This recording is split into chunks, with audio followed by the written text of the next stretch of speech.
It's Ashley from Sweet Dreams Bake Shop, and today I'm finally going to be showing you guys how to make these letter/number cakes. Today I'm going to be doing a letter, but you can honestly use the exact same method to make a number. Now I will say you do need a lot of batter for this cake, a lot more than you actually think. Really make sure that you grease this pan quite a bit because you don't want any part of the cake sticking. I probably did it a little bit too much, but it's better to do too much than not enough. Now when you're spreading the batter, you really don't need to do too much. I kind of just spread it around with the spatula, and then you can also tap out a little bit of the air bubbles too if you would like to. This is a Fat Daddy-O pan, an 18 by 13 inch pan, and it works great for things like letter cakes. You can also do this on a full sheet pan too, but your letter will obviously be a lot bigger. Now what I'm doing is I'm preparing some of the toppings. So one of the toppings that I'm going to be using today are these Earl Grey infused sugar cookies dipped in this white chocolate. I will put the recipe for these sugar cookies in the right hand corner. Now I want to make this kind of a marbled effect, so I'm dropping spoonfuls of that white chocolate into the blue chocolate that we created. Make sure that you use fat dispersible food coloring, by the way. You can't just use any type of food coloring to color your chocolate. And then go ahead and dip in your cookie. And notice that I really didn't mix in that white because if I mix it in too much, we're not going to get that marbled effect at all. If you're noticing that your chocolate is chunking up a little bit, then just add a little bit of melted coconut oil or any other flavorless oil into your chocolate and it'll make it nice and smooth. This is also just a great way to do sugar cookies too, especially if you're just doing a marbled look and then have some writing on the top. You can do that with royal icing. I love this because it happens so quickly and it's such a great way to incorporate colors. I find that the big key with these letter and number cakes is really making sure that you have a solid color palette. And today I'm just going for an array of blues. Whenever I color chocolate, I'm pretty sparing because I don't like to keep a whole bunch of different chocolate colors around, although if you're working with chocolate on a regular basis, I do recommend that you keep a bunch of different pots of color, but for myself, I just like to do a little bit at a time. So I'm taking all of that leftover chocolate, mixing it up thoroughly, and placing it into these mustache chocolate molds. Now once your cake has fully cooled, you want to make sure that it's fully cooled or it will fall apart on you. Just unmold, and because we greased it really well, it all came out and none of it stuck. This is also because the pan is so great and it doesn't bend at all, so you get a really nice even shape, which is super important for when you're doing a letter cake because there's going to be no frosting on the sides to actually hide any of the imperfections. So with this cake method, you are going to end up with two really kind of thick pieces of cake, but this is great because it's going to stand up to all that frosting that's in the center and all the frosting that's on the top. Now this is just a preference thing, but I'm just making sure that I have that cut edge exposed instead of that browned edge on the side, which honestly, in my opinion, is one of the tastier parts of the cake.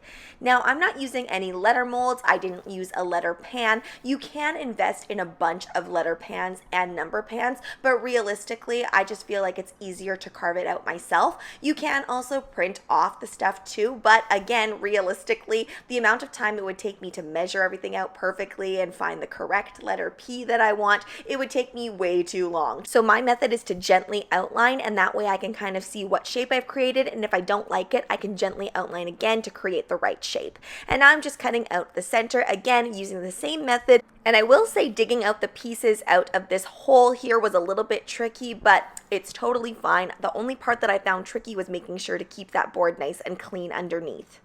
Now, if you've never carved a cake before, this can feel really intimidating, so by all means use a stencil or use your projector, but I'm sure after a while you'll find it easier to just kind of carve it out yourself, although I know some people that always swear by making sure they're using some sort of stencil. Now for the portion in the center here, I'm not going to use a rounded tip at all. Notice I'm just using a coupler because I'm going to use this piping bag to put different tips on later. And all I'm doing is I'm kind of doing a meringue kiss almost, it looks like, where you just squeeze that buttercream and you lift off. You don't really have to be too picky about the way this looks, except for the ones on the edge, because the ones on the edge are going to be exposed. If you want to get fancy, you can add fillings into this portion of the cake too, but if you're just starting out, I just recommend that you go with a buttercream. And by the way, today I am using an American buttercream. Way back when I did a video comparing Italian meringue buttercream and American buttercream, so I have a new video that I'm working on where I show my American buttercream ways now, which has very much differed from the first way that I showed you guys. All right, now taking a French tip, I'm just going to create little swirls and different things all over the place. I'm using a petal tip here, the type that's more tapered towards the top, and I'm just kind of creating this ribbon effect. Now, depending on how much stuff you're going to put on top here, you can either go really fancy fancy with this piping, or you can go really simplistic. I see a lot of people also choose just to go with the dots that they went in with the center on the top as well, since there's going to be lots of different things on here.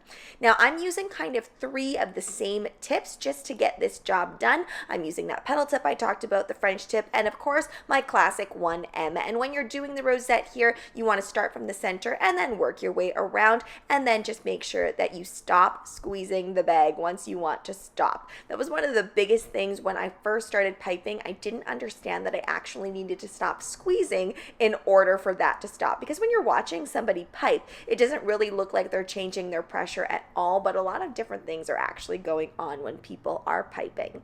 So just make sure that you fill in every single little gap, because you want to make sure that you don't see any of the cake from a bird's eye view. I should also mention that the type of food gel that I'm using today is by Americolor in Sky Blue to get this beautiful blue color, and you can use whatever colors you see fit. Now I'm going to be adding on some of these chocolates, and when I was deciding what to put on here, again, I was basically thinking about color palette. I was also thinking about the recipient who does like chocolate, so I wanted to put a lot of different chocolate elements on here.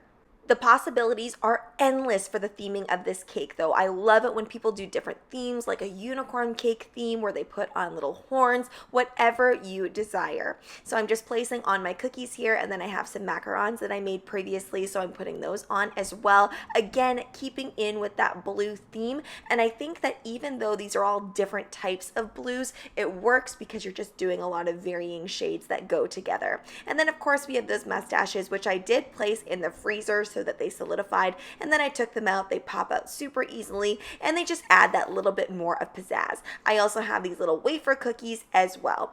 And to finish things off, we're gonna put some sprinkles on there too. And it took everything in my power not to put gold leaf on here, but it honestly was so full. Now the great thing about these cakes too is it's really easy to place that writing on the bottom. I'm just doing that with some buttercream. You can also do this with a fondant flag if you'd like to, whatever way you see fit. I've seen lots of different ways that people have jazzed up their boards. Some people like to put cakesicles on there as well. Now the original cake that we started with feeds a lot. This one probably feeds about 10 people. Now let's get into the pricing of this cake. As usual, guys, we all live in different locations of the world, so our pricing is going to vary. It's best if you watch my videos as a series so you can see the differentiation between the types of cakes that I do.